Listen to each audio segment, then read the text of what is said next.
Hey, do you have kids? I have 2 kids. And you know what they love to talk about? They love to talk about farts. Yep. I think probably the word fart is said in our house an average of 20 times a day. And it was even worse when they were younger because it was like every other word. Yep. Anyway, so if you have kids who like to talk about farts and you'd like to learn why we fart, then pay attention because that's today's podcast topic. Welcome to Autobiology Bits, the podcast where you can hear real-life biology stories from a quirky maven to help you become an expert on your own biology. If high school biology had been as interesting as this podcast, you might have become a doctor. Introducing Chief Autobiologist, JLF. Hi, this is Jennifer Little-Fleck here, and I have 2 helpers today for today's podcast. Why don't you guys go ahead and introduce yourselves? Hi, I'm Weston, and I'm 11 years old. Hi, I'm Daphne, and I'm 7 years old. Awesome, guys.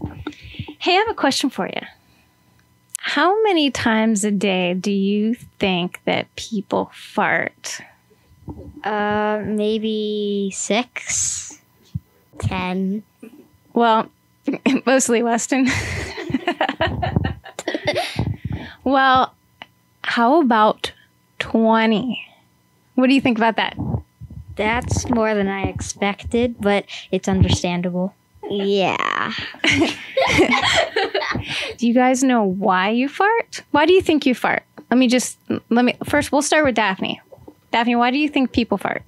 Well, because I think gas goes into your body and, it comes out. I think people fart because, maybe air is trapped in some foods, and when it gets filtered by the body, it some of the air squeezes out. Well, you guys are really good. You're both kind of right. There's 2 main reasons why we fart. Okay? The first reason, which I know you guys experience, is when you're starving and you eat super fast. Do you know what happens? You actually gulp air while you're eating. And yeah. And when it gets to your belly, it has to come out. And so that's one way.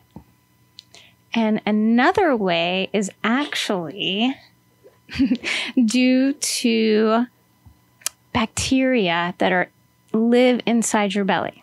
Did you know that bacteria live inside your belly? No. I don't know what that is. No, but I know what bacteria is. Okay. So bacteria are little bugs, basically, little cell bugs that live in your belly. They live actually all over your skin, but you can't see them because they're so tiny.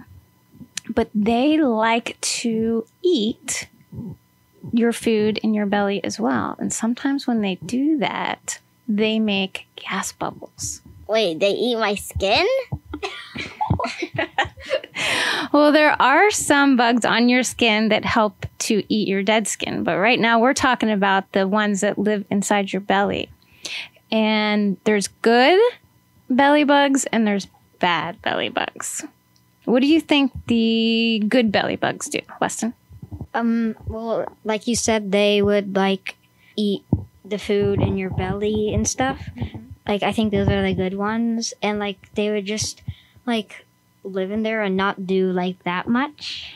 So Daphne said, if good belly bugs eat the food in your belly too, where do they go to the bathroom? And that's a great question. They go to the bathroom in your belly. Ew! Yeah. Wait, I have a question. But so do the bad bacteria. Wait, I have a question. Mm-hmm. If the good bacteria eat food and then drop it in your stomach, do they have bacteria in their stomach? No, they don't. They're usually single-celled organisms, so they don't They really just have cytoplasm, in there. But Yeah, I definitely know that. when the good bacteria eats on the food that's in your belly, they produce gas like methane. Have you ever heard of methane? Methane, I know it's like a gas. Wait, is it like flammable? It is. Do you know what other animal makes methane? And a lot of methane. No. Cows. Oh, cool. But yeah, so we have the good bacteria, which does lots of healthy things. It helps sometimes break down the food that your belly can't on its own, like all your digestive juices, in your stomach and stuff that helps to break down the food. Sometimes they can't break it all the way down. So the good gut bacteria break it down for you. And sometimes that produces a little bit of gas. But then there's also the bad bugs. And they primarily like to eat food that you can't digest at all. And what happens a lot of times is it goes through a process called fermentation in your belly. Do you know what we use fermentation for? Have you ever heard of that term before? No. Daphne, let me ask you a question. What does Mommy like to make with stuff from her garden? Pickles. Right! I grow lots of cucumbers to make pickles. And you know how I make pickles from the cucumbers? How? Through fermentation. So what happens is bacteria eat all the sugars that are in the mixture and the cucumbers and stuff that we make. And so it makes little gas bubbles and it preserves food, just like in your belly. That happens too. But when bad bacteria does it, it makes lots of gas, and sometimes it's really, what do you think?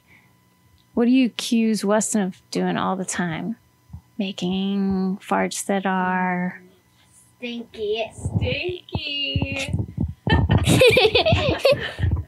Right. Now, lots of people who have stinky farts? Yes. Yes.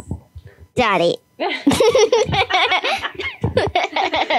What about our cats, Olaf and Loki?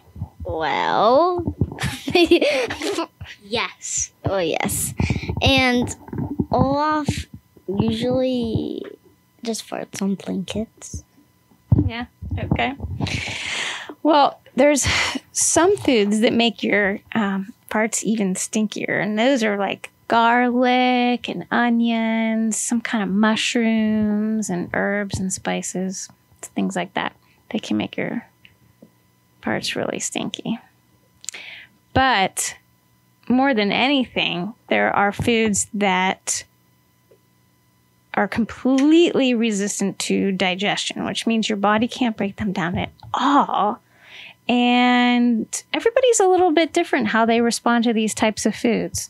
And when your body can't really break them down at all, they lead to another type of gas called hydrogen. You guys have heard of hydrogen? Yeah, it's one of the first gases like you learn about. Oh, yeah? Yeah. And that kind of gas can cause like stomach cramps and bloating and pain and constipation. And so there's a special name for these foods, which are high in the ability to produce this hydrogen. And we call them Fodmaps, which stands for, you can read this, Weston. FODMAPs stand for fermentable saccharides,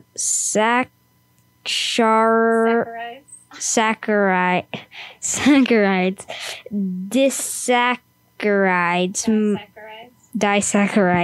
monosaccharides, and polyols. Good job. So these include things like dairy products, lots of anything that contains fructose. Polyols are the things like the mushrooms that we were talking about. And oligosaccharides are things like legumes, like beans and lentils and broccoli. Daphne, what is your favorite fruit that you like to eat that you just told me about? Apples. Yep, apples are one of those fruits, believe it or not, that are high in Fodmaps. So they actually lead to gas. And how often do you eat apples? Like Every day. Yeah. I like apples, so what? Yeah, I know. Do you think when you're farting apple gas? I don't know. Weston, what are some other foods that are high in Fodmaps? Some other foods that are high in FODMAPs are other fruits like apricots, blackberries, boysenberries, cherries, pears, and watermelon, and other fruits. Sweeteners like fructose, honey, mannitol, sorbitol, high fructose corn syrup, and some others. Dairy products like milk, ice cream, sour cream, cheeses, and some other dairy products. Vegetables like asparagus, broccoli, cabbage, cauliflower, mushrooms, and peas, and other vegetables. Legumes like beans, chickpeas, red kidney beans, baked beans, soybeans, and other beans. Wheat like bread, breakfast cereals, tortillas, waffles, crackers, and other wheat products. Exactly. So if you are somebody who has a lot of farts in you all the time, it's probably best to try and cut down on some of those kinds of foods, huh? Yeah. So let's talk about some foods that are actually low in FODMAPs. What kind of things do you think are low in FODMAPs? Well, I mean, there were like no meats on like the high in FODMAPs list, so I would maybe like some like meats and like maybe fish and stuff like that. Daphne, what do you think? Eggs and Right. nuts and seeds. Let's see. What else? What are some good things to drink? Water, coffee, tea. Good job. Anything without lactose, like hard cheeses, like hard Parmesan and things like that would be good. What are some fruits that are low in FODMAPs? Bananas, blueberries, cantaloupes, grapefruit, grapes, lemon, limes, oranges. Yeah. All right. So let's say that you try and change your diet, but you're still kind of farting a lot. And what's maybe one thing that you can do to take that away? You guys probably don't know about these things, but there is something called activated charcoal, which is really great for when you are not only having lots of gas, but maybe you ate something that was kind of past its prime, not so great, you know? And it would just, that way, activated charcoal just totally coats your stomach and everything just comes right through. Nothing gets absorbed. So that's one way. And another way is something called probiotics, which increases the amount of good bacteria. So there's way more good bacteria than bad bacteria in your stomach. And that kind of wins. And then that way you can stop farting so much. All right. Okay. Do you guys have any other questions about farts? I do. What if you ate double fruits at the same time that make you fart? And then, well, wait. Do you think you would have explosive farts? Is that what you're asking? Yeah. I think maybe if you ate stuff that causes a lot of gas, you could have explosive farts. Yep. Weston? Sometimes you would have like farts that would accidentally like make you go to the bathroom a little bit. Well, that usually happens when you need to go potty. And it's all kind of like built up and ready to come out. So it's just your normal gas, because again, everybody passes a little bit of gas every day, usually about 20 times a day, but you don't feel it. But if it happens to coincide with when it's time for you to go to the bathroom, that's probably what you're experiencing, right? Not you specifically, but in general for people. But most people don't even realize that they have gas because it comes out such little amounts, like when you're doing things that you don't even realize it's happened. Okay, one at a time, please. Daphne?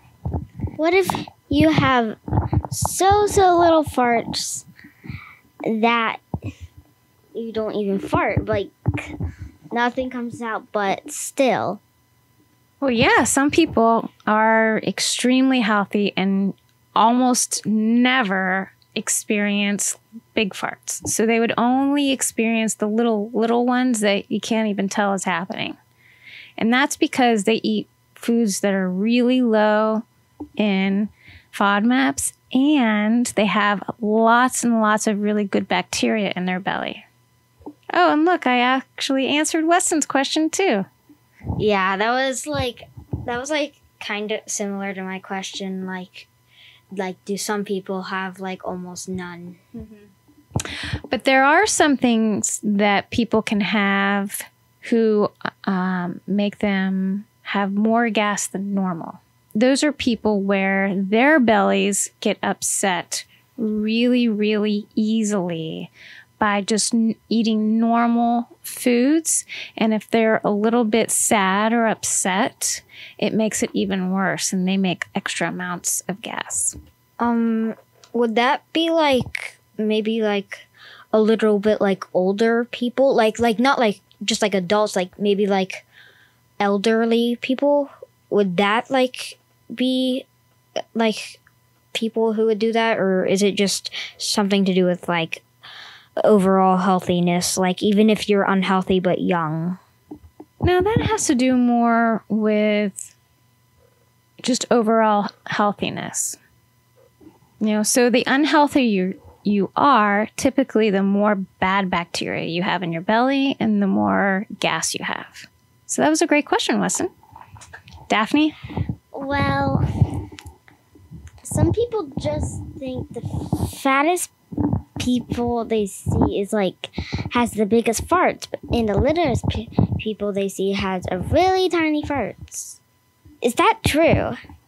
I don't think it matters how big your body is. It matters more about what kind of bacteria you have in your gut.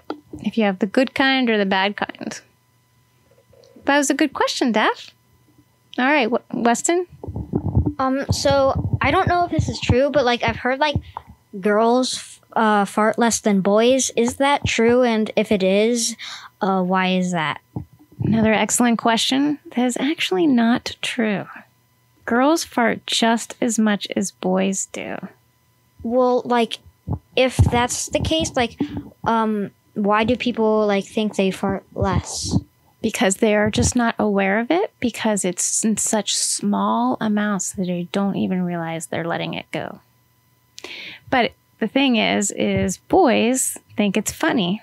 And girls, for the most part, not so much, right, Daph? Yeah. So they tend to not talk about it and not make a big deal about it, where boys sometimes, should I say they brag a little bit about how stinky and big their farts are? Weston, I'm sure you've heard of boys at school doing that, right? Well, like, come on, when it happens at school, everybody laughs, right? Yes, everybody laugh. No. What do you think, Daph? Definitely. Okay. Any other questions? Nope. No? All right.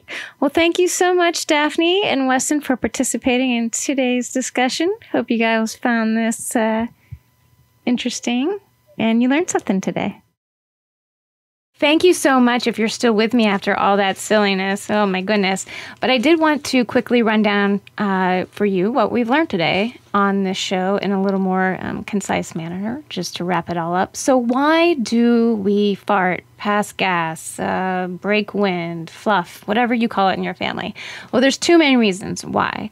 The first is swallowed air, and that's primarily nitrogen, and bacterial fermentation of undigested carbohydrates, which produces hydrogen, CO2, methane. We know that there are a particular group of foods called Fodmaps that are responsible for a lot of the gas that is produced by that bacterial fermentation in your gut. And just as a reminder, Fodmap stands for fermentable oligosaccharides, disaccharides, monosaccharides, and polyols. And basically, they're incompletely absorbed in the small intestine, and they pass into your colon totally unchanged. I mean, they're completely resistant to digestion. So they are categorized as dietary fiber, which is good. We need dietary fiber, absolutely. But what you need to do is pay attention to which foods your body isn't particularly fond of in terms of producing gas. And this sensitivity is very, very different from person to person. This is one of those things that makes us all different because the bacteria that makes up our guts is completely different from person to person. No two people have the same gut makeup. It may be similar if you're in a family, but for the most part, it's very unique to you. And you really do need to pay attention to that because, the friendly bacteria tend to produce methane, whereas the bacteria that feed on FODMAPs produce the hydrogen, and that leads to the gas, bloating, stomach cramps, pain, constipation, all the stuff we want to avoid.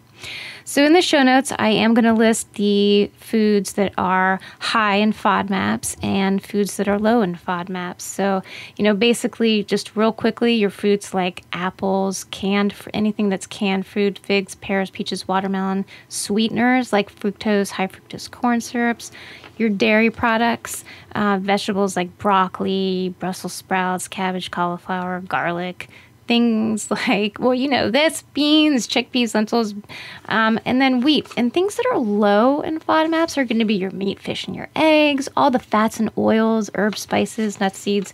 And then there's, lactose-free dairy products. And then you have your vegetables like carrots, celery, cucumbers, green beans, kale, olives, tomatoes, potatoes, things like that. All right, so keep in mind that this is not an exhaustive list. Really pay attention to what causes you to have gas and keep track of it. And remember, things like gum chewing cause you to swallow more air and can lead to issues as well. So, all right. Thanks, everyone. Have a great afternoon, evening, day. And don't forget, if you have a question for me, visit me at autobiology.net and drop me a question. Bye.